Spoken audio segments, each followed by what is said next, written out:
সালটি ছিল 2018। ঘটনাটার দিন আমি আমার রুমে বসে বসে টিভি দেখতেছিলাম।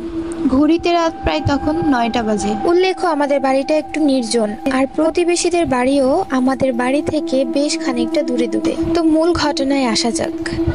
সেদিন এক বিশেষ কারণে আমার মা বাবা আমাকে বাসায় একা রেখে আমার খালামণিদের বাসায় গিয়েছিলেন। খালামণিদের বাসা আমাদের বাসা থেকে প্রায় 30 মিনিটের পথ। আমি সাধারণত ভূত প্রেতে বিশ্বাস করি না, তাই আমি বাসায় একাই ছিলাম। কোনো ভয় লাগেনি, কারণ রাতে তাদের ফিরে আসার কথা, মানে আমার মা বাবাদের ফিরে আসার কথা ছিল। টিভি দেখতে দেখতে মনে হলো আমার পাশের রুমের দরজা দপ করে শব্দ করে খুলে গেল। আমি সোফা থেকে উঠে রুমটির কাছে গেলাম শব্দের উৎস খুঁজতে, কিন্তু ওখানে গিয়ে আমার মনে পড়লো যে ওই রুমের দরজাটা তো খোলাই থাকে। তাহলে দরজা খোলার শব্দ এলো কোথা থেকে? মনে মনে একটু ভয় পেলাম, কিন্তু পরক্ষণেই নিজেকে সামলে আবার টিভি দেখতে চলে গেলাম। টিভি দেখতে দেখতে হঠাৎই জানালায় চোখ পড়লো। জানালাটি কাচের হওয়াতে বাহিরের সবকিছু পরিষ্কারভাবে দেখা যাচ্ছিল। আমি কি ভেবে যেন জানালার পর্দা দিতে গিয়ে দেখলাম একটা কুকুরের আকৃতি একটা প্রাণী খুব জোরে মাটি খুঁড়ছে।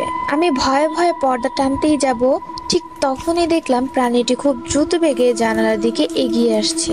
মনে হচ্ছিল ওটা জানালা ভেঙে একদম ঘরের ভিতরে ঢুকে যাবে। এই অবস্থায় আমি খুব দ্রুত পর্দা দিয়ে জানালার কাছ থেকে চলে আসলাম।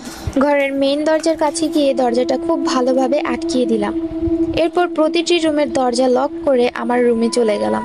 তবুও এক অজানা ভয় যেন আমাকে জেগে ধরলো, তাই আমি আমার রুমের দরজাটাও লাগিয়ে দিয়ে বিছানায় উঠে বসলাম। হঠাৎই মনে হলো আম্মুকে একটা কল দিয়ে জেনে নিই যে তাদের আসতে কতক্ষণ লাগবে। ফোন হাতে নিতেই দেখলাম ব্যাটারি ডাউন। ফোনের চার্জার খুঁজে ফোন চার্জে বসাতেই দেখি ভোল্টেজ আপ ডাউন করছে। ভয়ে ভয়ে চার্জারটা খুলে পাশে রেখে দিলাম। ঠিক তখনই দেখলাম ফোনটা হঠাৎ ভাইব্রেট করছে। এটা দেখে আর নিজেকে সামলাতে পারলাম না। খুব জোরে একটা চিৎকার করে লাফ দিয়ে বিছানার এক কোনায় গিয়ে গুটিসুটি হয়ে বসে রইলাম। ফোনটা ততক্ষণে ছুঁড়ে আমি ফ্লোরে ফেলে দিয়েছি, যার ফলে ফোনের বিভিন্ন অংশ খুলে ছড়িয়ে ছিটে পড়ে আছে। ফোন ছাড়া এখন আমি কিভাবে আম্মু আব্বুর সাথে কথা বলবো, এটা ভাবতেই আমার ভয় যেন আরো বেড়ে গেল। ঘড়িতে তাকিয়ে দেখি রাত প্রায় তখন 1টা বাজে। এখনো সকাল হতে অনেক দেরি। আম্মু আব্বু কখন আসবে তাও জানি না।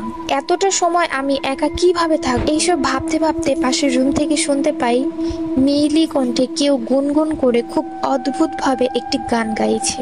কণ্ঠটি শুনে মনে হলো এটি কোনো যুবতী মেয়ে গাইছে, তবে খুব ভারী গলায়। ধীরে ধীরে গানের তীব্র যেন বেড়েই চলছে। কিছুক্ষণ পরে মনে হলো আমার রুমের ঠিক বাইরে দাঁড়িয়ে কে যেন গান গাইছে। আমি একটু মনোযোগ দিয়ে সবটা শোনার চেষ্টা করতে হঠাৎ গান গাওয়া বন্ধ হয়ে গেল। আর ঠিক তখনই মনে হলো আমার রুমের দরজার বাইরে থেকে কেউ খুব জোরে ধাক্কা দিচ্ছে। মনে হচ্ছে আরেক